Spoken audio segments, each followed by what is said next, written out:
অন্নহীনে অন্নদায়িনী দয়াময়ী তুই যে মা অন্নপূর্ণা। সন্তান স্নেহে তুই মা যেন কল্যাণী সম্পূর্ণা।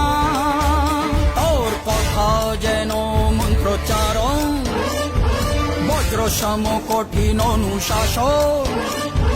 ধৈর্যের সর্বংসহা পৃথিবী, ধর্ম ও ন্যায়ের প্রতিচ্ছবি।